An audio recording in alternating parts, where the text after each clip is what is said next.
कि किसी प्रॉपर्टी का मूल स्वभाव होता है कि वह ट्रांसफरेबल रहे, अतः इसको परपेचुटी पीरियड के लिए नॉन ट्रांसफरेबल बना देना इसके मूल स्वभाव के अगेंस्ट होता है और सेक्शन 14 इसकी अनुमति नहीं देता। चलिए आगे बढ़ते हैं। इसकी मीनिंग क्या होती है? कि मीनिंग क्या होती है?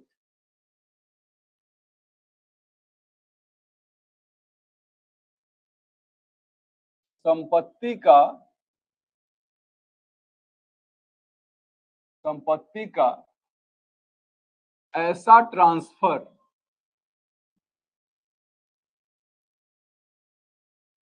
जो उसके पुनः ट्रांसफर को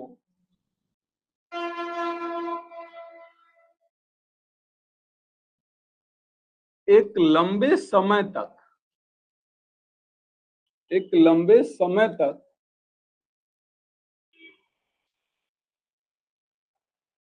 असंभव बना दे।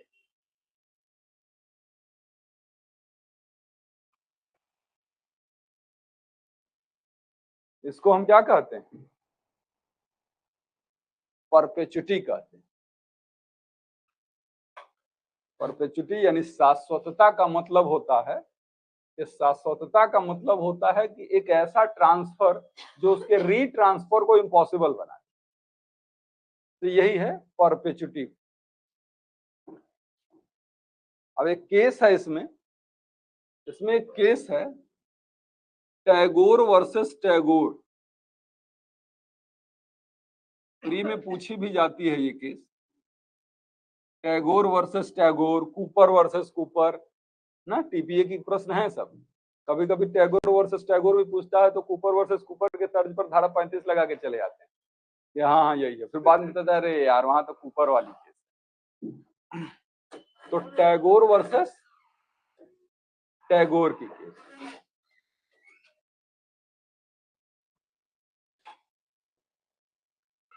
तो टैगोर वर्सेस टैगोर के केस में क्या हुआ था?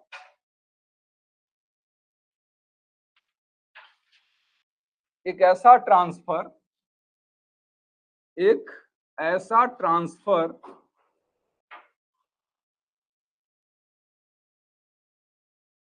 जो पीढ़ी दर पीढ़ी के लिए किया गया था,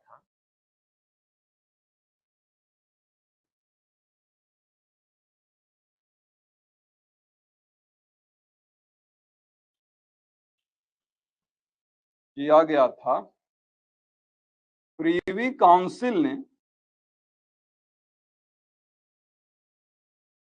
काउंसिल ने उसे वाइड डिक्लेयर कर दिया।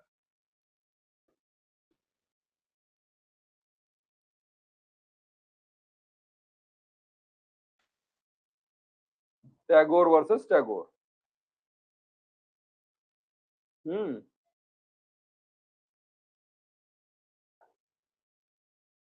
नमस्ते नमस्ते। एक ऐसा ट्रांसफर जो पीढ़ी दर पीढ़ी के लिए, और ऐसा कोई ट्रांसफर हो ही नहीं सकता। मतलब ये कि अगर ए ट्रांसफर करे कि मेरे मरने के बाद संपत्ति बी को, बी के मरने के बाद सी को, सी के मरने के बाद डी को, डी के मरने के बाद ई को, ई के मरने के बाद एफ को, ऐसे ट्रांसफर नहीं करते। तो कहता पीढ़ी दर पीढ़ी के लिए किया गया ट्रांसफर वैलिड नहीं होगा, क्योंकि प्रॉपर्टी का स्वभाव है कि ए बी को बेच सकता है तो अन्य लोगों को भी दे सकता है। बी के पास प्रॉपर्टी है तो वो अन्य लोगों को भी दे सकता है, जरूरी नहीं कि बी के पास प्रॉपर्टी सी के पास ही है। तो एक तरीके से ये परपेचुटी पीरियड के लिए प्रॉपर्टी के ट्रांसफर को रोक दिया गया था। प्रीवी काउंसिल ने इसे वाइड कर दिया, कहा कि ऐसा कोई ट्रांसफर हो ही नहीं सकता, ये लॉ के अगेंस्ट है। ठीक, हम लोग पढ़ जो रहे हैं वो पढ़ रहे हैं रूल अगेंस्ट परपेचुटी यानी शाश्वतता के विरुद्ध नियम, धारा 14। तो धारा 14 पढ़ रहे हैं और इसका मतलब यही होता है कि किसी संपत्ति के ट्रांसफर को हम किसी बहुत लंबे समय तक के लिए रोक के नहीं रख सकते। क्योंकि प्रॉपर्टी का स्वभाव होता है कि वो एक हाथ से दूसरे हाथ में, दूसरे हाथ से तीसरे हाथ में जा सके, ऐसा ही बना के रखना है। कुछ समय तक तो हम रोक के रख सकते हैं, लेकिन परपेचुटी पीरियड के लिए नहीं रोक सकते, बहुत अनंत काल के लिए नहीं रोक सकते। इसी पर चर्चा चल रही है। अब ये होता कैसे है और होता क्यों, क्यों कोई ऐसा करता है? तो पहली बात कि होता कैसे,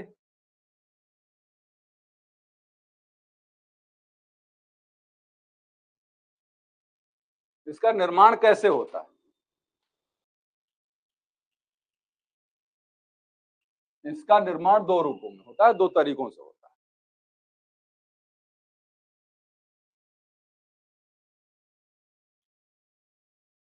restriction on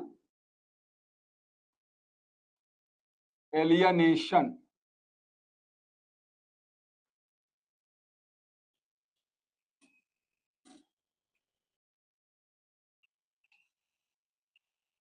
restriction on alienation of property, अंतरण के अधिकार को समाप्त करके, अंतरण के अधिकार को प्रतिबंधित करके। ऐसे ही ना, एक तरीका तो यही हो गया। कैसे कि ए ने प्रॉपर्टी बी को ट्रांसफर की और कह दिया कि तुम किसी को ट्रांसफर नहीं कर सकते, मैं तो तुमको कर रहा हूं लेकिन तुम किसी को नहीं कर सकते। तो एक तरीके से मैंने उसे रोक दिया कि तुम प्रॉपर्टी का ट्रांसफर नहीं कर सकते। तो ये है कि ट्रांसफर करने के अधिकार को रेस्ट्रिक्ट कर दिया जाए तो वो प्रॉपर्टी ट्रांसफरेबल नहीं रह जाती, जो सेक्शन 10 के अंतर्गत प्रोहिबिटेड है। क्या ऐसा कर सकते हैं आप कि किसी पर प्रतिबंध लगा सकते हैं? किसी पर प्रतिबंध लगा सकते हैं कि तुम नहीं ट्रांसफर कर सकते? नहीं लगा सकते, क्योंकि धारा 10 मना करती है, ये पढ़े हैं आप। ऐसे मामलों में कंडीशन वाइड होती है और ट्रांसफर वैलिड होता है। दूसरा है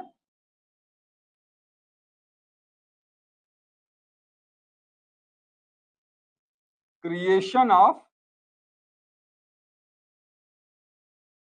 future remote interest,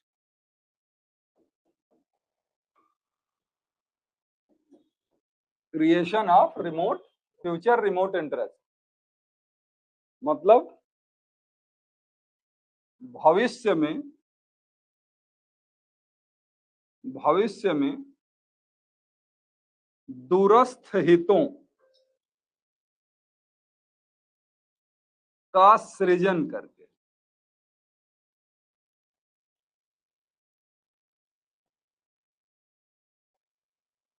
creation of future remote interest मतलब ये बात सेक्शन 14 मना करती है।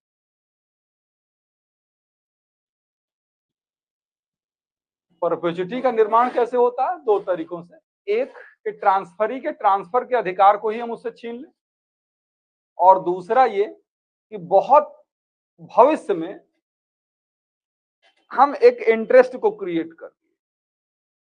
भविष्य का मतलब ये है कि हमने अभी बताया ना कि जैसे मैं कहूं कि अपने परपोते के परपोते के परपोते को संपत्ति में ट्रांसफर करना, इसका मतलब है कि 200 साल बाद उसका नंबर आएगा, तो ये 200 सालों तक संपत्ति हमारी प्रतिबंधित रहेगी, किसी को ट्रांसफर नहीं कर पाएगी। धारा 14 कहता ना बेटा ऐसा नहीं कर सकते। तो ये दोनों तरीके जो है प्रॉपर्टी को रेस्ट्रिक्ट करने के, उसको ट्रांसफर होने से रोकने के, ये दोनों तरीकों पर टीपीए जो है प्रतिबंध लगाता, कहता ऐसा आप कर ही नहीं सकते, प्रॉपर्टी को ट्रांसफर होने दीजिए, जिसका जो स्वभाव हो वही अच्छा लगता है। अब मछली को अगर बाहर निकाल के आप किशमिश भी खिलाएंगे तो ऐसा तो नहीं कि वो स्वस्थ रहेगी, बहुत पौष्टिक चीजें हम उसको दे रहे हैं, वो पानी में ही रहना, गंदे पानी में ही रहेगी, लेकिन रहेगी वो, उसको आप बाहर नहीं निकाल के रख सकते। तो जिसका जो स्वभाव है उसको उससे अगेंस्ट अगर हम जाते हैं तो उसका स्वभाव नष्ट करते हैं, उसकी प्रकृति को नष्ट करते हैं। अब बात यह है कि ऐसा चाहते क्यों, ऐसा क्यों होता है? कोई व्यक्ति आखिर क्यों करना चाहेगा ऐसा? इसका कारण क्या है?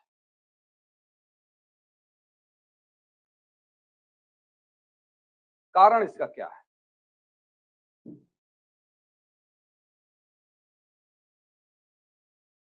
उत्तराधिकारियों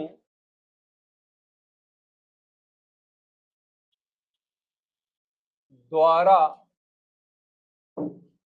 संपत्ति की बर्बादी को रोकना,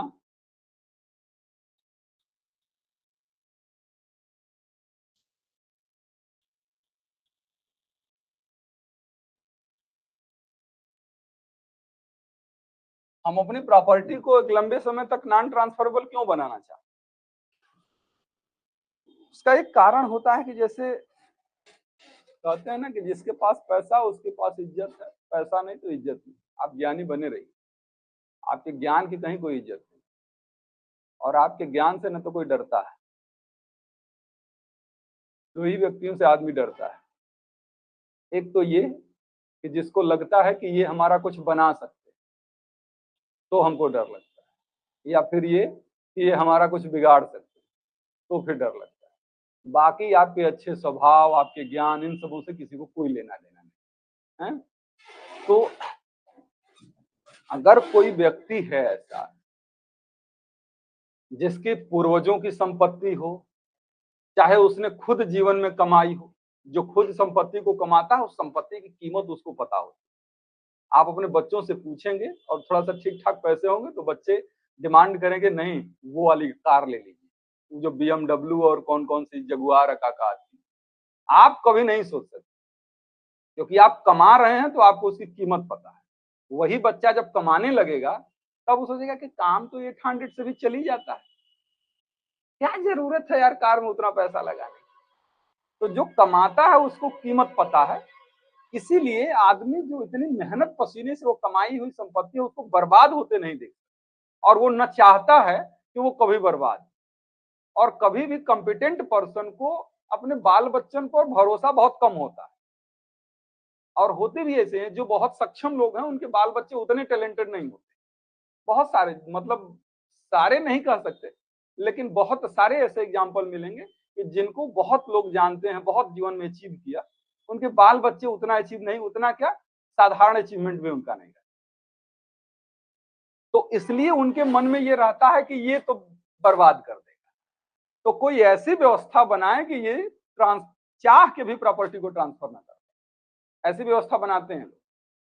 तो यही है ना कि उत्तराधिकारियों को संपत्ति बर्बाद होने से रोकने के उद्देश्य से ऐसा व्यवस्था व्यक्ति करना चाहता है कि संपत्ति हमारी ट्रांसफरेबल रहे, ताकि हम उसको बचा के रख सके कुछ पीढ़ियों तक। हम एक धारणा चलती है ना, गांव देहात में धारणा चलती है कि भाई नहीं, जमीन बेच के हम नहीं काम करें। जमीन बेचना मतलब प्रतिष्ठा बेच देना है, तो इसलिए हम जमीन बेच के काम नहीं करें। तो ये सब इमोशन इसीलिए है, जमीन के प्रति, संपत्ति के प्रति इमोशन जुड़ा रहता है, और नहीं चाहता है कि वो किसी कारण से भी जाए। तो इस वजह से दूसरी बात, पारिवारिक स्वाभिमान।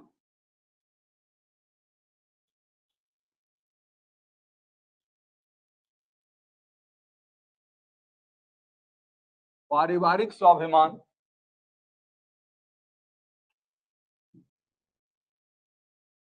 भाई अगर हम देखें प्रत्यक्ष रूप से तो दो तरीकों से लोगों का स्वाभिमान बने रहते हैं, या तो पद से या पैसे से।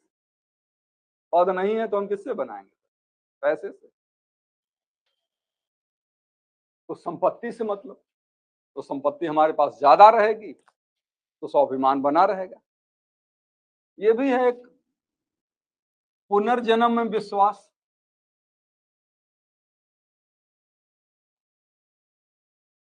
कि आज मैं मर जा रहा हूं इतनी संपत्ति छोड़ के, जो पाई पाई जोड़ा था मैंने, लेकिन पुनर्जन्म भी होता है और संभव है कि मैं इसी परिवार में फिर से जन्म लूं तो इस संपत्ति को मैं उपभोग कर। अब पति पत्नी वाला तो 7 जन्मों तक का रहता है, सुना है मैंने ऐसा। तो वो 7 जन्म को कंप्लीट करने के लिए भी है ऐसा। मतलब ऐसे ही कारण है कि संपत्ति को आदमी बचा के रखना चाहता है, जिंदा रहते तो बचाना चाहता है, या मरने के बाद भी नहीं चाहता कि वो संपत्ति नष्ट हो। इसलिए वो संपत्ति के संबंध में जरूर ऐसी कोई व्यवस्था करना चाहता है कि वो संपत्ति ट्रांसफरेबल ना रहे। तो 14 कहती है कि ठीक है, कर लीजिए, कहीं कोई प्रॉब्लम नहीं है, हम मना थोड़ी कर रहे हैं, लेकिन आप कुछ समय के लिए ऐसा करें, कुछ समय के लिए हम अलाउ करते हैं, लेकिन आपको हम हमेशा के लिए नहीं कर सकते कि ये संपत्ति हम किसी को ट्रांसफर हो ही ना पाए, ऐसा करने की परमिशन हम नहीं देते। अब हम यही देखने जा रहे हैं, इतनी देर से जो 15-20 मिनट से मैं नौटंकी कर रहा हूं कि ट्रांसफरेबल नहीं है, नहीं है, नहीं है, आखिर वो कितने समय तक किसी प्रॉपर्टी के ट्रांसफर को रोका जा सकता है। यानी हम अब देखने जा रहे हैं एक्सटेंट ऑफ परपेचुइटी पीरियड, यानी शाश्वतता की अवधि कितनी हो सकती है।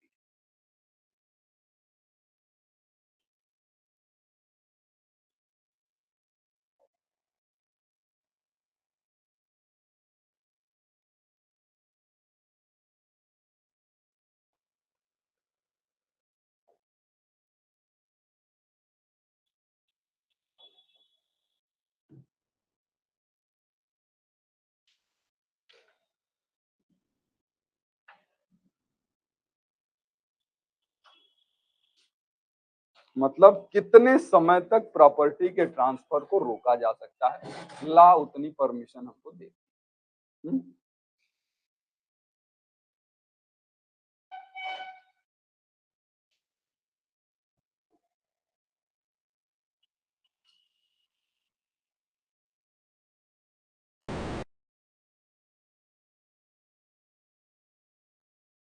जैसे ए अपनी प्रॉपर्टी को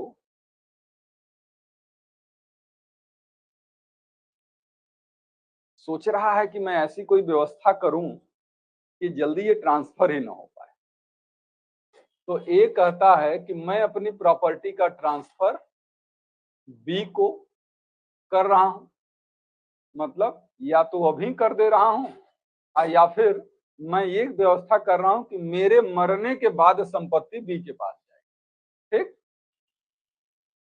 और बी के पास जाएगी, लेकिन बी को क्या मिलेगा इसमें, केवल आजीवन हित, इसको हम लाइफ इंटरेस्ट कहते हैं, यानी लिमिटेड इंटरेस्ट कहते हैं। लाइफ इंटरेस्ट सी को बी को मिलेगा। लाइफ इंटरेस्ट का मतलब जब तक जिंदा रहेगा तब तक उसको यूज करेगा, वो चाहे कि ट्रांसफर कर दे तो नहीं कर पाए। बी के मरने के बाद यह संपत्ति सी को जाएगी,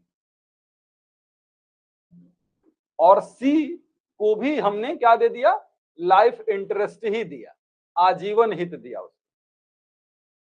फिर सी के मरने के बाद संपत्ति डी के पास जाएगी, उसे भी हमने क्या दिया, लाइफ इंटरेस्ट ही दिया।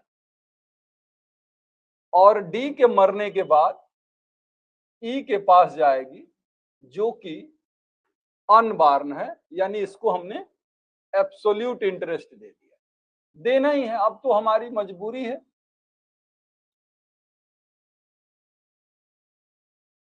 क्योंकि ये क्या है, अनबार्न, तो हमको तो एब्सोल्यूट इंटरेस्ट इनको देना ही था। ये कहानी तो कल से आ रही है। अब बताइए कि ए ने ट्रांसफर किया कि मेरे मरने के बाद बी, बी के मरने के बाद सी, सी के मरने के बाद डी, और डी के मरने के बाद उसकी संतान ई को जाएगी संपत्ति, और जो अभी जन्म नहीं ली तो जन्म लेगी तो उसे कैसा इंटरेस्ट मिलेगा उसको, एब्सोल्यूट। गाड़ी वहीं पे रुक गई। जहां एब्सोल्यूट इंटरेस्ट मिला, अब उस संपत्ति का मालिक वो हो गया। अब वो तय करेगा कि संपत्ति को ट्रांसफर करना है कि नहीं करना। ये लोगों के ऊपर डिपेंड नहीं करता था। क्यों? क्योंकि सबको, किसी को एब्सोल्यूट इंटरेस्ट नहीं मिला था, सबको लिमिटेड यानी लाइफ इंटरेस्ट ही मिला था। यानी अपने जीवन भर उस संपत्ति को अपने पास रखेंगे, लेकिन उसको ट्रांसफर नहीं कर सकते, और न ही उनके मरने के बाद उनके उत्तराधिकारी हो संपत्ति। ठीक, लाइफ इंटरेस्ट का मतलब यही होता है कि तुम्हारे जीवन भर के लिए मैं दे रहा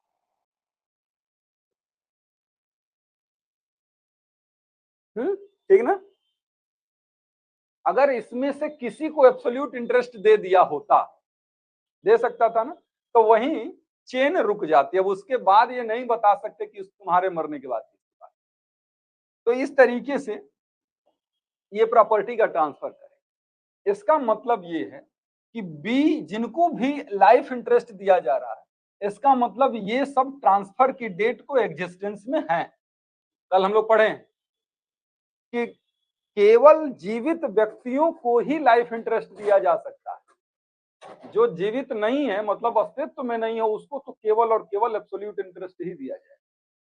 तो यहां पर इसका मतलब यह है कि जिसको आजीवन हित दिया जा रहा है, इसका मतलब ए ने जब प्रॉपर्टी बी को ट्रांसफर की है, उस डेट को बी, सी और डी जीवित अस्तित्व में थे। हो सकता है इनकी उम्र 50 साल रही हो, इसकी उम्र 2 साल रही हो, लेकिन था ये कौन नहीं जन्मा था अभी? ई नहीं जन्मा।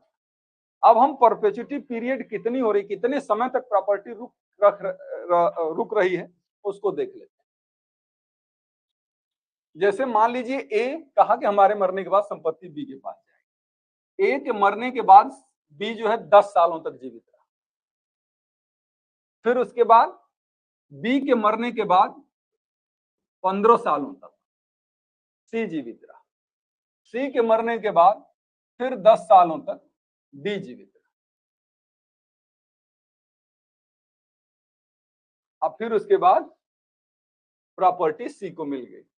क्यों? क्योंकि डी के मरने पर इसको जन्म लेना जरूरी है। जब ये मरे तो उस समय जन्म ले चुका था।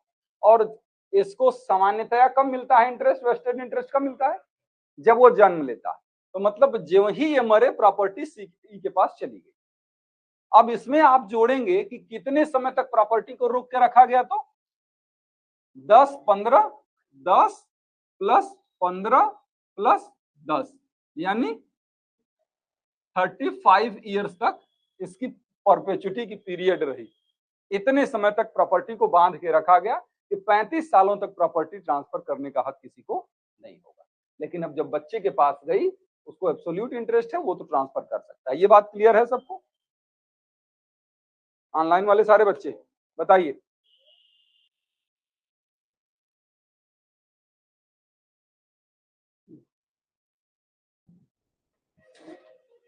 ऑनलाइन वाले बच्चे बताएं।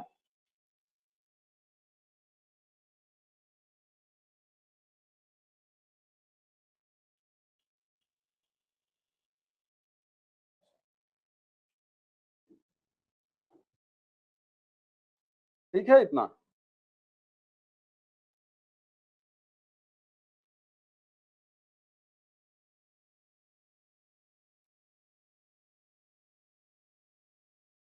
और ठीक है, सेक्शन 14 का बेयर प्रोविजन आप पढ़िए। हिंदी वाले हिंदी में, अंग्रेजी वाले अंग्रेजी में पढ़ें। लिखा है कि कोई भी संपत्ति अंतरण ऐसा हित सृष्ट करने के लिए प्रवृत्त नहीं हो सकता जो ऐसे अंतरण की तारीख को जीवित एक या अधिक व्यक्तियों के जीवन काल के और किसी व्यक्ति की जो उस कालावधि के अवसान के समय अस्तित्व में हो, जिसे यदि वह पूर्ण वय प्राप्त करे तो वह सृष्ट हित मिलता हो, अप्राप्तवयता के पश्चात प्रभावी हो। भाई साहब कोई हिंदी का जानकार हो तो उसको पढ़वाइए, ऐसी हिंदी सब लिखते हैं।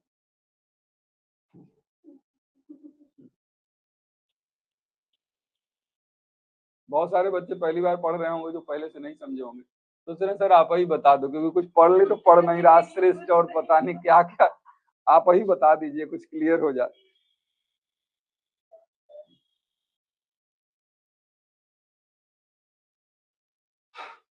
यहाँ ये वाली बात समझ में आ रही है, क्योंकि ये बात हम पहले से भी समझ चुके हैं कि जीवित व्यक्ति चाहे 25 हो सकते हैं जिनको प्रॉपर्टी ट्रांसफर की जा रही है, और उनको लाइफ इंटरेस्ट दिया जा सकता है।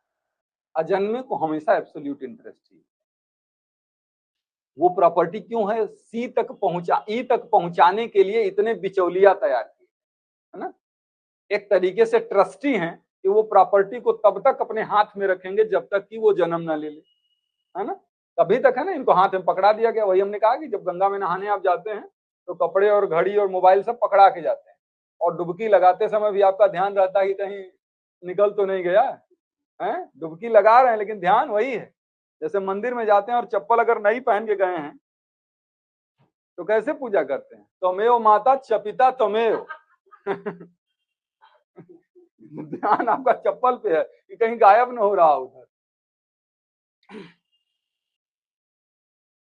तो ये कहानी। अब थोड़ा सा इस बेयर के अकॉर्डिंग अगर देखेंगे, बेयर के अकॉर्डिंग देखेंगे तो उसमें क्या लिखा हुआ है? लिखा है कि कोई भी इंटरेस्ट जो प्रॉपर्टी में दिया जा रहा है, कोई प्रॉपर इंटरेस्ट जो प्रॉपर्टी में क्रिएट किया जा रहा है, वो जिसके पक्ष में एब्सोल्यूट इंटरेस्ट दिया जा रहा है, मतलब लास्ट ट्रांसफर, उसके मेजर हो जाने तक के बाद के लिए रोक के नहीं रख सकते। में लिखा है ना, लिखा होगा लास्ट में, अगेंस्ट फुल एज इंटरेस्ट। एक मिनट,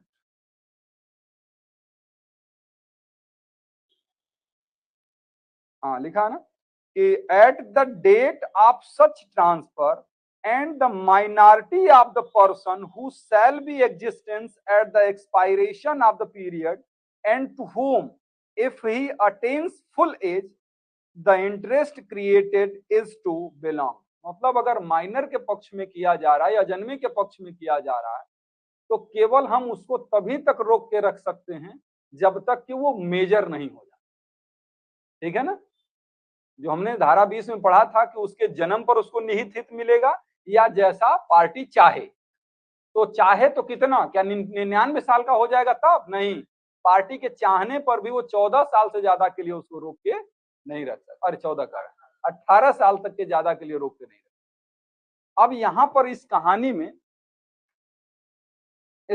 में स्थिति ये है कि ये क्रम तो रहा यहां, लेकिन कहा इसने जब ए ने ट्रांसफर किया था तो कहा था कि ई जो जन्म लेगा, ई जब 18 वर्ष का हो जाएगा, क्योंकि यही हद है, इससे ज्यादा तो आप रोक ही नहीं सकते। तो जब 18 साल का ई हो जाएगा तब संपत्ति में उसको वेस्टेड इंटरेस्ट। जब ये भाई साहब मरे तो इसका जन्म ले लेना तो जरूरी था। तो जन्म तो ले चुका था लेकिन इसकी उम्र मान के चलिए कि उस समय 10 वर्ष। किसकी उम्र? ई की उम्र कह रहा हूं। जब डी मरा तो ई की उम्र 10 साल। अब बताइए कि परपेचुटी पीरियड कितना इसमें हो जा रहा है, शाश्वतता की अवधि कितनी हो जा रही है?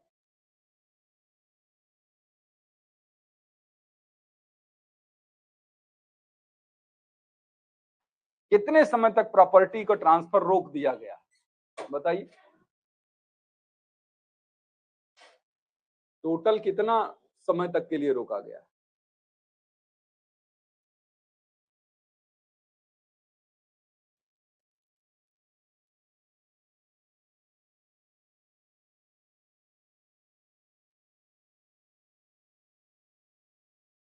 ठीक, वेरी गुड। अब जन्म ले लेने पर ही वेस्टेड में इंटरेस्ट मिल जाता तो हम लोगों का ये वाला फार्मूला सही है। लेकिन उसने क्या किया, इसकी होशियारी देखिए, वो कह रहा है कि एकदम जब वो 18 साल के होंगे तब उनको संपत्ति मिलेगी। ये जब मरे तो उम्र उसकी 10 साल थी।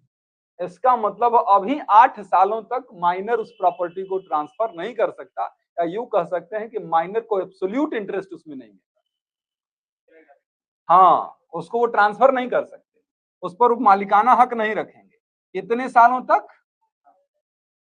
अब इसमें परपेचुटी पीरियड कितना हुआ? 43 ईयर्स।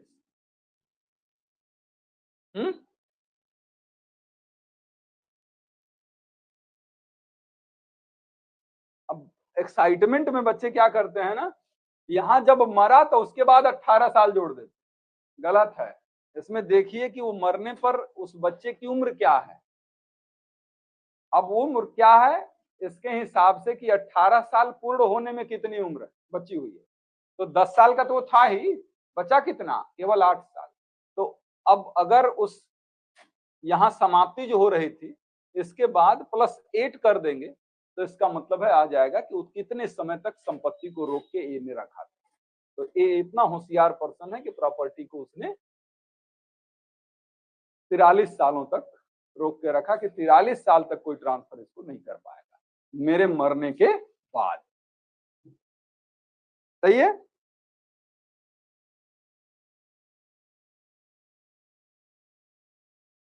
ये बात रही कहां की, इंडिया की, यानी हम ट्रांसफर ऑफ प्रॉपर्टी एक्ट जो पढ़ते हैं वो इंडिया के लिए ही पढ़ रहे हैं। लेकिन एक चीज और है कि क्या इंग्लैंड में भी यही नियम है? परपेचुटी की पीरियड उतना ही इंग्लैंड में भी लागू होता है? नहीं, उसमें थोड़ा अलग है। क्या है? जैसे मान लीजिए सेम एग्जांपल अगर लेते हैं हम लोग, सेम एग्जांपल तो उसमें मैक्सिमम परपेचुटी पीरियड कितना हो सकता है बताइए।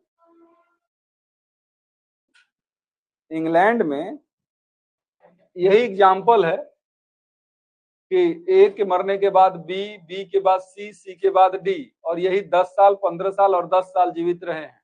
अब फिर डी के मरते समय बच्चे की उम्र 10 साल थी। अब उसके बाद उसमें कितना परपेचुटी हो सकता है, मतलब संपत्ति इसके बाद भी, इनके मरने के बाद भी कितने समय तक रुक के रखा जा सकता है?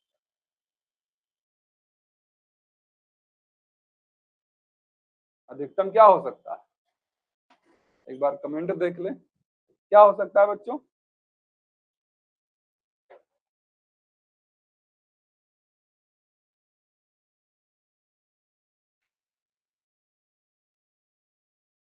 डबल पॉसिबिलिटी वाला रूल बेटा केवल एकेडमिक पर्पज के लिए है, वो बचा नहीं है ना, वो भी खत्म हो गया है इंग्लैंड से भी। बस चूंकि एकेडमिक में आता है व्हाइटबी वर्सेस मिचेल के केस, इसलिए बतानी पड़ती। चलिए मैं बताता हूं क्या है इसमें। इंग्लिश लॉ के अंतर्गत, मैं इंग्लिश लॉ के इसलिए रूल बता रहा हूं क्योंकि कंफ्यूजन होगा, और कंफ्यूजन जब होगा तभी क्लियर होगा। इंग्लिश लॉ के अंतर्गत जो लास्ट ट्रांसफरी है, जो लास्ट लिविंग ट्रांसफरी, उसकी डेथ से 21 ईयर्स तक परपेचुटी बढ़ाई जा सकती है। अब आपको ये लग रहा होगा कि ओ भारत में लास्ट ट्रांसफरी के बाद 18 साल और इंग्लैंड में लास्ट ट्रांसफरी के बाद 21 साल। गलत, क्योंकि इंडिया में लास्ट ट्रांसफरी की डेथ से 18 साल नहीं है, बल्कि लास्ट ट्रांसफरी की डेथ के बाद जो अनबॉर्न पर्सन था उसकी मेजोरिटी की डेट, तो मेजोरिटी की डेट है तो 18 साल तक हो सकता है। कैसे कि जब ये मरे तो बच्चा 3 महीने का, तो लगभग 18 साल तक खिंचा के जा सकता था, लेकिन अधिकतम 18, और अगर बच्चे की उम्र 10 साल पहले से थी तब तो केवल 8 साल आगे बढ़ सकता था। मतलब बच्चे की उम्र कितनी होगी इस पर निर्भर करता है कि परपेचुटी कितनी आगे बढ़ेगी। बच्चा 17 साल का था तो इनके मरने के बाद 1 साल बाद तुरंत मिल जाएगी। लेकिन इंग्लिश लॉ के अंतर्गत इससे कोई मतलब नहीं है कि बच्चे की उम्र कितनी। बच्चा अगर इन लास्ट ट्रांसफरी की डेथ के समय ये 20 साल के भी थे, तब भी वो रोक के रख सकता है लास्ट ट्रांसफरी की डेट से 21 साल तक। और इससे कोई मतलब नहीं कि इनकी उम्र कितनी हो जा रही, इससे ये मतलब है कि लास्ट ट्रांसफरी की डेथ कब हुई और उस डेट से 21 साल और उसमें और प्लस किया जाता है। हाँ हाँ, बस वही चीज है कि अगर वो 10 साल के थे तो अगर मैक्सिमम रोकने की बात है तो कानून कितना कहता है, तो प्लस 21 और, मतलब ये भाई साहब 31 साल के हो जाएंगे तब उनको संपत्ति में एब्सोल्यूट इंटरेस्ट मिलेगा। ठीक। हाँ पुष्पांजलि, अब ये बात भी समझ में आ रही है कि ये दोनों में अंतर क्या है? बाकी तो सेम ही है, 10 प्लस 15 प्लस 10 प्लस 21, इतना मैक्सिमम हो सकता है।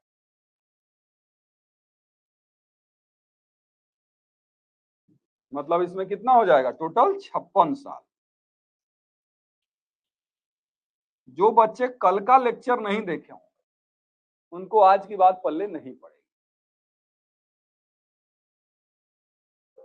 ऑनलाइन वाले बच्चे इतने शांत क्यों हैं भाई बताइए, अगर समझ में आया तो ठीक, नहीं आया तो मैं फिर से बता दूं।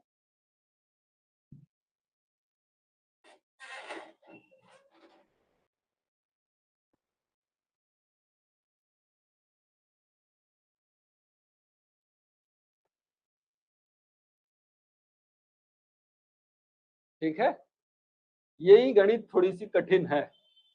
अब एक बच्चा हमको कह के गया था ना कि सर बड़ा कठिन है टीपीए।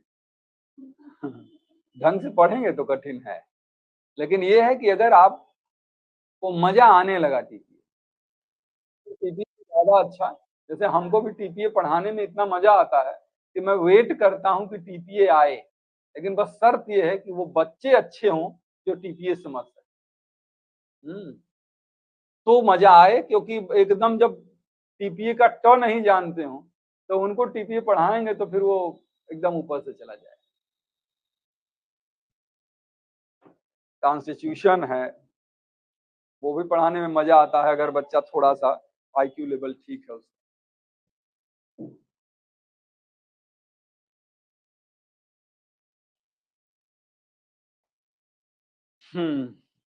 देखिए, हम लोग कल से चर्चा करते आ रहे हैं कि प्रॉपर्टी का ट्रांसफर अनबार्न को भी किया जा सकता है।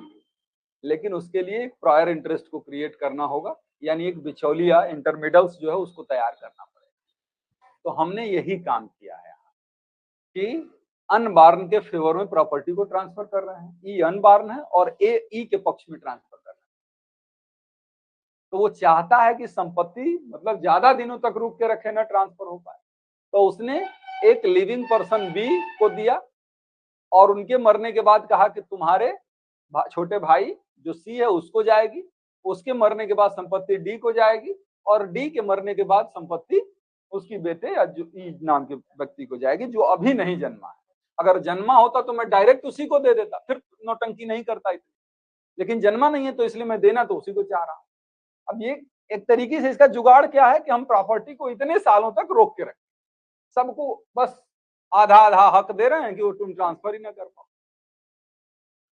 तो इसमें परपेचुटी पीरियड का मतलब क्या हुआ कि कितने समय तक प्रॉपर्टी को रोक के रखा। तो हमने बताया ना कि ए के मरने के बाद बी 10 साल तक जिंदा रहा, बी के मरने के बाद 15 सालों तक जिंदा रहा, सी के मरने के बाद वो 10 सालों तक जिंदा रहा। और डी जब मरा तो ई जन्म ले चुका था, जो कि जरूरी है, कल हम लोगों ने पढ़ा था। जन्म ले चुका था लेकिन उसकी उम्र कितनी थी? 10 साल। अब उस प्रॉपर्टी को अधिकतम हम ई के पक्ष में कितने समय तक रोक के रख सकते थे? मेजोरिटी तक, क्योंकि धारा 14 यही कहती है। तो इसका मतलब है 10 साल तो हो ही चुका है, अब अधिकतम हम अगर चाहे भी तो कितना रोक के रख सकते हैं? तो 8 साल। मतलब इसमें परपेचुटी पीरियड मैक्सिमम कितनी हो सकती थी? तो 43 साल। ये बात क्लियर हुई। अब इंग्लिश लॉ के अंतर्गत सेम वही सारी चीजें। अब ये कहता है कि लास्ट ट्रांसफर, इंडिया में लास्ट ट्रांसफरी की डेथ के बाद उस प्रॉपर्टी के ट्रांसफर को केवल हम जो अनबार्न है उसकी उम्र 18 साल होने तक रोक के रख सकते हैं। अब उम्र 18 साल होने का मतलब अगर इनकी डेथ वो 1 महीने का था हो गई तो 18 सालों तक हो सकता है प्रतिबंधित रहे। अगर इसकी जब ये मरे तो इसकी उम्र 17 साल थी तो केवल 1 साल तक एक्सटेंड करेगा इनके मरने के बाद। लेकिन इंग्लैंड में जब हम आते हैं तो इंग्लैंड का रूल है, कहता है कि नहीं, उस जन्म के समय बच्चे की उम्र क्या है इससे कोई मतलब नहीं। मतलब किस बात से होगा कि अगर वो चाहता है तो वो ट्रांसफर लास्ट ट्रांसफरी की डेथ के बाद 21 सालों तक रोक के रख सकता है। बच्चे की उम्र चाहे जितनी हो जाए इससे कोई मतलब नहीं। अगर बच्चा इस यहाँ पर 20 साल का था तो प्लस 21 और जोड़ जाएगा, उतना तक जोड़ के रखा जा सकता है। हाँ ध्यान रखिएगा, इतना तक कहने का मतलब ये नहीं है कि वो हमेशा उतना ही होगा, वो मैक्सिमम पीरियड है जितना तक वो आपकी खींच तान के उसको बढ़ा सकता है। खींच तान के उसको कितना मैक्सिमम कर सकता है उतना। सही है।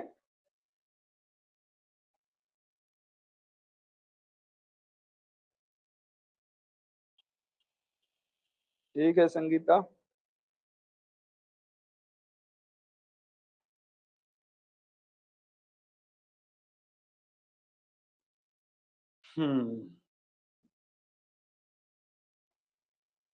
अब इसके एक्सेप्शन देख लीजिए। माने ये परपेचुटी वाला जो रूल है, रूल अगेंस्ट परपेचुटी सेक्शन 14 में जो बताया गया है, तो उसके कुछ अपवाद है। अपवाद का मतलब कि जिन परिस्थितियों में ये रेस्ट्रिक्शन वाला रूल लागू नहीं होता, किसी प्रॉपर्टी के ट्रांसफर को हम बहुत लंबे समय तक रोक के रख सकते हैं।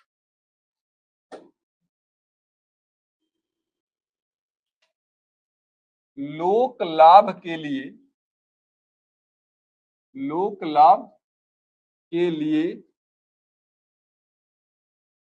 किए गए ट्रांसफर में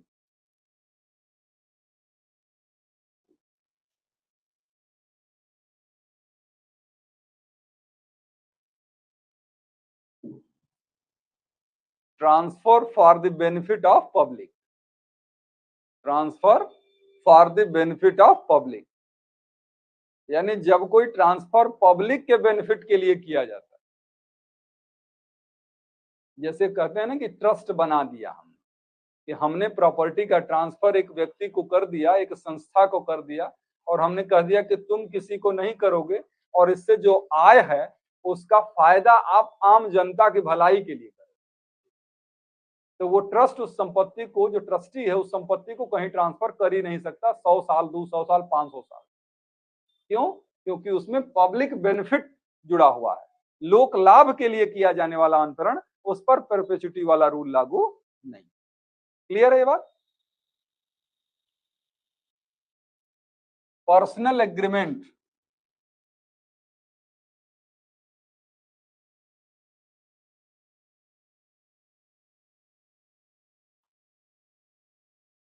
वैयक्तिक करार कर लिया जाए। ये लोक लाभ के लिए अंतरण किया जाए, जो सेक्शन 18 में पढ़ेंगे तो इसका तो बेयर में दिया भी है। लोक लाभ के लिए किया जाने वाला अंतरण हो गया। फिर उसके बाद पर्सनल एग्रीमेंट यानी वैयक्तिक करार, वैयक्तिक करार कर लिया जाए तो भी परपेचुटी का रूल लागू नहीं होता। इसमें केस भी लिख लीजिएगा, नफरचंद वर्सेस कैलाश। हाँ, नफरचंद वर्सेस कैलाश।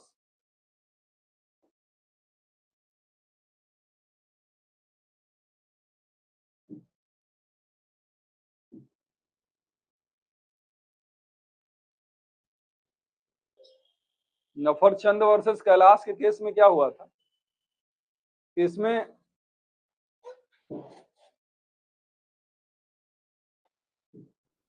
इसमें क्या हुआ था कि मंदिर का जो सेवायत होता है, पुजारी एक तरीके से कह सकते हैं, मंदिर की देखभाल करता है, मंदिर से संबंधित संपत्ति की देखभाल करता है। कहा गया कि तुम और तुम्हारे मरने के बाद तुम्हारा बच्चा, उसके बाद उसका बच्चा, उसके बाद इस तरीके से मंदिर के पुजारी तुम ही लोग रहोगे खानदानी।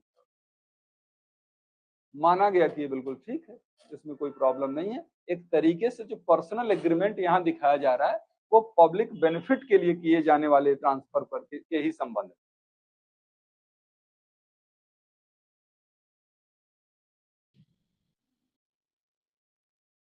तीसरी चीज, जिन मामलों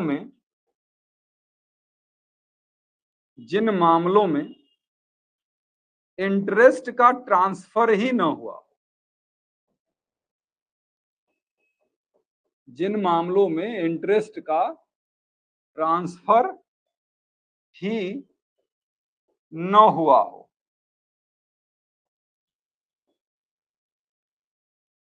जहां हित का अंतरण ही न हुआ हो,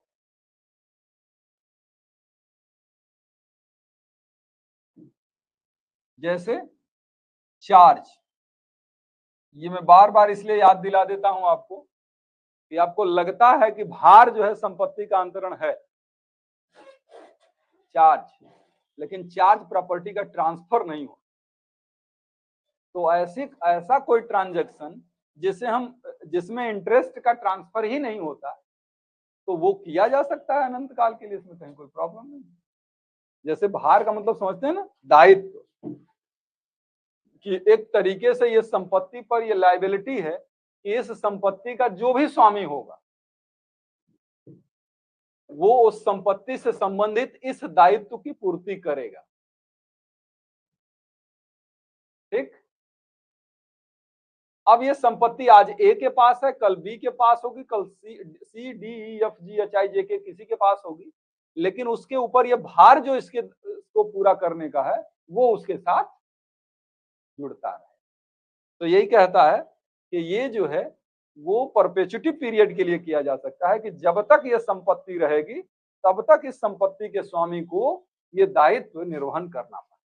तो जिन मामलों में इंटरेस्ट का ट्रांसफर ही न हुआ हो, यानी 4।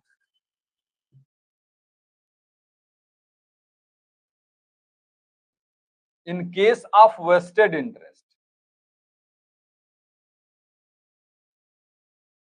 In case of vested interest यानी निहित हित के मामलों में आएंगे तो पढ़ेंगे निहित हित क्या होता है।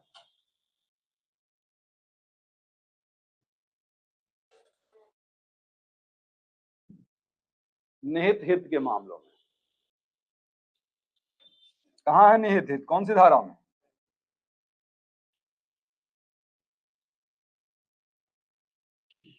कहाँ है वेस्टेड इंटरेस्ट भाई, बताइए तो।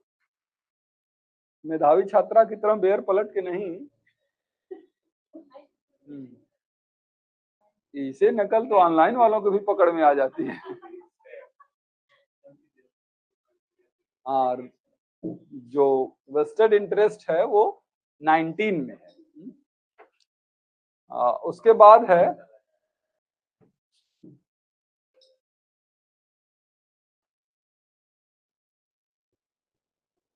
Covenant running with land.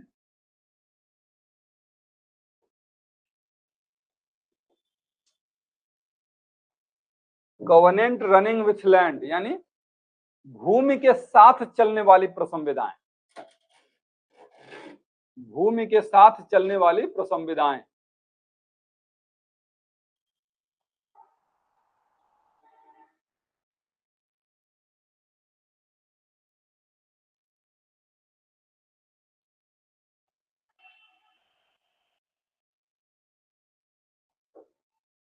अब इसका क्या मतलब समझते हैं?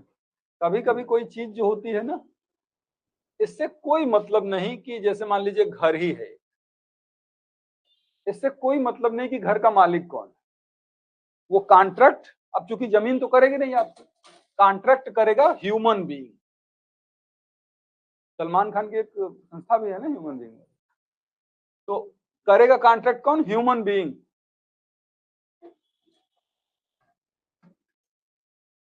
जमीन करेगी नहीं, तो अब किया अगर इसने कॉन्ट्रैक्ट, और वो कॉन्ट्रैक्ट अपने लिए नहीं किया है, वो लैंड के बिहाफ पे कॉन्ट्रैक्ट किया, तो वो आज ये हैं, कल ये रहेंगे, परसों ये रहेंगे, सब रहेंगे, बदलते रहेंगे, लेकिन वो कॉन्ट्रैक्ट लैंड के साथ पीढ़ी दर पीढ़ी के लिए जुड़ा हुआ। तो वो जो भूमि के साथ संविदाएं की जाती है, एक एग्जाम्पल दिखाता हूं मैं, आप बताता हूं मैं। जैसे हुआ ये था, एक केस का ही है, मैं केस नहीं रिफर करता हूँ, फैक्ट बता देता हूँ आपको कि जैसे एक नदी थी, शायद जो लोग पढ़े होंगे उनको मैंने बताया भी, एक नदी थी, तो नदी के किनारे कॉलोनी बसी हुई थी।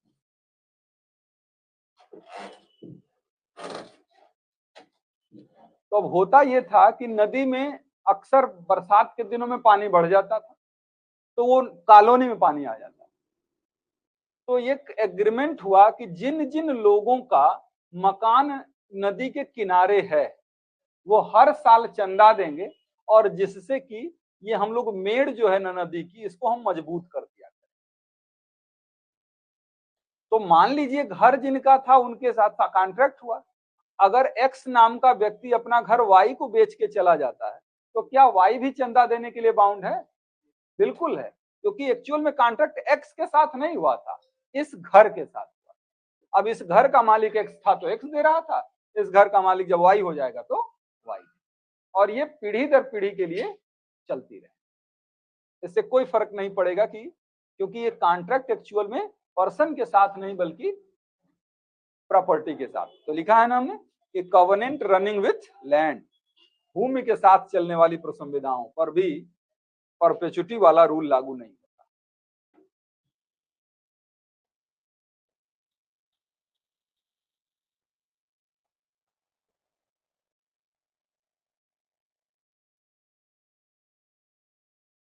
नोवेशन ऑफ लीज,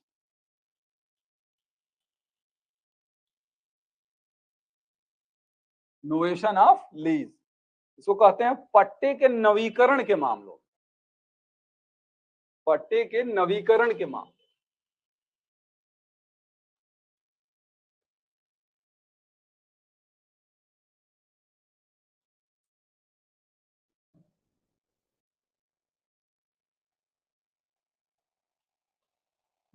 पट्टे के नवीकरण के मामले, पट्टे के नवीनीकरण समझते हैं? जैसे मान लीजिए हमने ये क्या कर दिया, ए को अपना मकान लीज पर दे दिया और हमने कहा कि हर साल दर साल ये नवीनीकरण इसका होता रहे, या हमने 5 साल के लिए दिया, कहा कि हर 5 साल पे ये इसका नोवेशन होता रहेगा। 10 साल के लिए हमने कहा कि 10 साल के बाद नोवेशन होता रहेगा। तो ये हम कह जो रहे हैं कि हर साल पट्टे का नवीकरण होता रहेगा, ये कितने भी समय के लिए हम कर सकते हैं, उसकी कोई सीमा नहीं।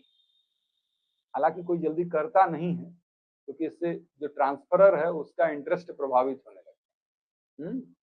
तो इसलिए आप देखते होंगे किराए पर भी घर दिया जाता है तो जनरली किराएदारी 11 महीने, क्योंकि सिर्फ 11 महीने के बाद 12 महीने के ज्यादा करने के चक्कर में वो बहुत सारी ताम झाम बढ़ जाते हैं। उसको रिटर्न होगा, रजिस्टर्ड होगा, ये होगा, वो होगा, इस बात का प्रमाण होगा कि वो आदमी इतने सालों से रह रहा है, तो फिर अब आप उसको निकाल भी नहीं सकते, तो इतना रिस्क कौन लेने जाए, तो इसलिए उसको 11 महीनों का।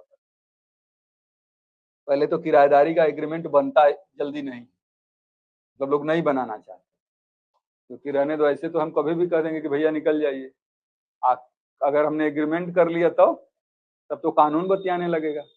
इसी तरीके से अगर आप वकील हैं, किराए पे मकान मांगने जाएंगे तो बैचलर को आदमी नहीं देता है, ये तो बात समझ में आती है, लेकिन वकील को और ज्यादा नहीं देता है,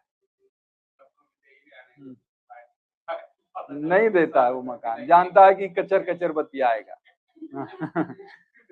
क्योंकि दिक्कत ये भी है कि वकीलों का वहां तो निकल नहीं पा रहा कचहरी में, सब अंदर वाला भरा पड़ा, तो क्या करते हैं वो पान की दुकान में बैठ के निकालने लगते हैं, जहां बैठे वहीं वकालत निकालने लगे। तो अब मकान मालिक को वकालत दिखाने लगे तो लगेगा कौन रिस्क ले भैया। हाँ, वकील को रिस्क है देना, क्योंकि तुरंत वो कानून उनकी नोटिस भेजने लगेगा, तो दिक्कत हो जाएगी। तो ये है उसके एक्सेप्शन, ठीक है ना। अभी हमने बताया अभी और एक्सेप्शन है, लेकिन ये सारे एक्सेप्शन ही इतना समझिए कि हमने नियम ये पढ़ा कि भाई किसी प्रॉपर्टी के ट्रांसफर को आप बहुत लंबे समय तक रोक के नहीं रख सकते, यही हम लोगों ने देखा था ना।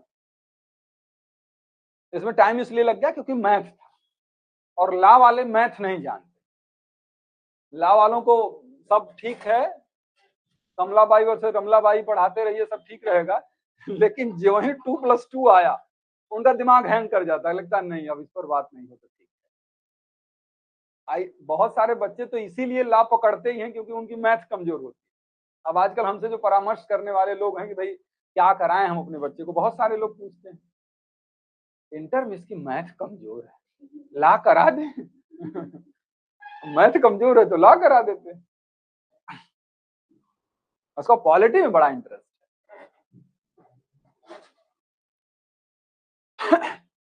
तो हमने ये कहा कि प्रॉपर्टी ट्रांसफरेबल होती है, और अगर कोई प्रॉपर्टी को बहुत लंबे समय तक रोक के रख दे कि नॉन ट्रांसफरेबल बना दे, तो ये विधि के अगेंस्ट हो जाएगा और जिसकी परमिशन सेक्शन 14 नहीं देती।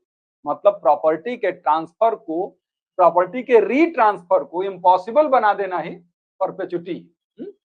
तो ये बात एक बार की गई थी टैगोर वर्सेस टैगोर के केस में कि एक संपत्ति का ट्रांसफर पीढ़ी दर पीढ़ी के लिए कर दिया गया, कहा गया कि वो ठीक नहीं है, प्रिवी काउंसिल ने उसे शून्य घोषित कर दिया था। फिर उसके बाद हमने कहा कि कैसे रेस्ट्रिक्शन लगाते हैं, तो रेस्ट्रिक्शन एक तरीका तो ये है कि हमने जिसको दिया उसको ये प्रतिबंधित कर दिया कि तुम किसी और को नहीं दे सकते, या फिर हमने किसी को पूरा दिया ही नहीं, हमने क्या दिया, लिमिटेड इंटरेस्ट दिया, तो लिमिटेड इंटरेस्ट दे रहे हैं, तो इस तरीके से कर सकते हैं। तो जो किसी पर्सन को हम दे रहे हैं और कह रहे हैं तुम किसी को नहीं दे सकते, इस पर प्रतिबंध लगा देगा धारा 10। और हम जो भविष्य में फ्यूचर इंटरेस्ट को क्रिएट कर दे रहे हैं और इस तरीके से प्रॉपर्टी के ट्रांसफर को रोक रहे हैं, इस पर प्रतिबंध लगा देता है 14। लेकिन 14 एकदम से रोक नहीं लगा देता, कुछ छूट देता है, कुछ छूट देता है, कुछ समय के लिए देता है, वही हम देखेंगे क्यों है। क्योंकि आदमी की संपत्ति के प्रति जो मोह है, वो लगता है कि हमारी संपत्ति नष्ट ना हो जाए, इसलिए वो संपत्ति को रोक के रखना चाहता है कि वो ट्रांसफर ना हो जाए, रद्द ना हो जाए, बेकार ना हो। तो ऐसी स्थिति में हाँ, परपेचुइटी की पीरियड क्या हो सकता है, एक्सटेंट क्या हो सकता है उसका, ये हम लोग समझाना इंडिया के संबंध में भी और इंग्लैंड के संबंध में भी।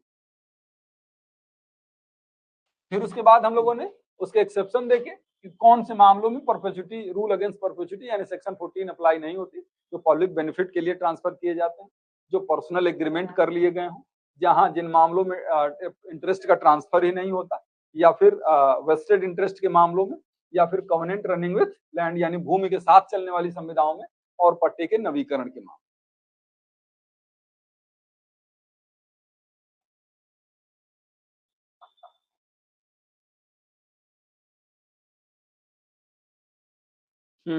ठीक ना। तो ये है रूल अगेंस्ट परपेचुइटी। अरे समय तेज नहीं चल रहा है आज लोग आप लोगों का, आज का मतलब आज कल मजा नहीं आया हमको।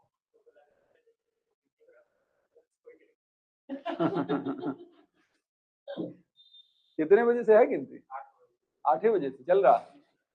अब सब लोग टीवी पकड़ के बैठे होंगे।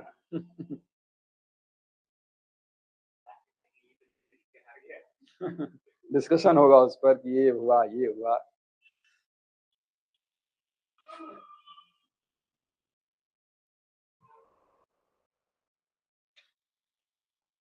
हम्म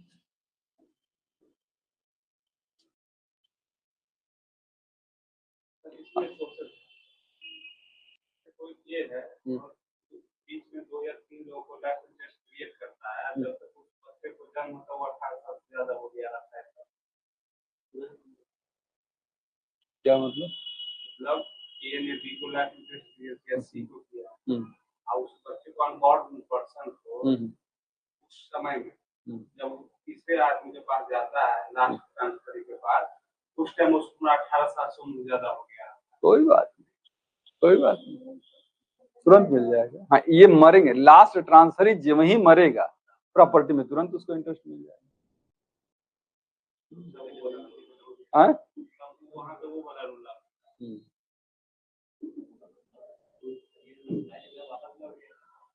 और अगर वो जन्म लेने से पहले, जैसे हमने कहा ना कि ए बी सी इस तरीके से जा रहा था अनबार्न के पास, तो अब ये जो चेन बन रही है जाने की, अगर इसके जन्म लेने से पहले ही ये चेन खत्म हो गई, जन्मे ही नहीं, तब फिर रिटर्न हो जाएगी। यहाँ रिटर्न हुई तो पता चला ये खुद ही खत्म हो गए हैं, कोई बात नहीं, ये अगर मरते तो उनके उत्तराधिकारियों के पास जाती है।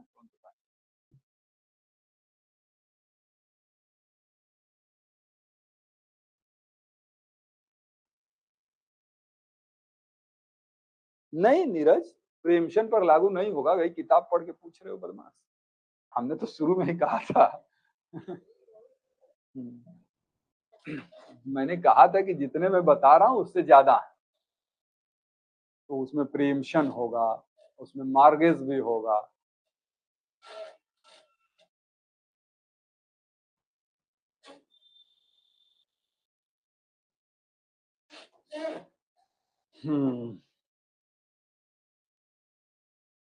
इंग्लैंड में हमने कहा था लास्ट ट्रांसफरी की डेथ प्लस 21 ईयर्स। क्या करें यार, टाइम में खत्म हो जा रहा है, क्योंकि इससे कनेक्टेड बात है, सेक्शन 13 और 14 से एकदम से जुड़ी हुई बात है अगली धारा, लेकिन अब उसको भी बताने में 15 मिनट तो लग ही जाएंगे। छोड़िए, जाने दीजिए, कल कर लेंगे, कल कर लेंगे, अब पढ़ लेते हैं हम लोग अगला सब्जेक्ट। ठीक है, तो 9 बजे से आते हैं फिर अगले सब्जेक्ट में।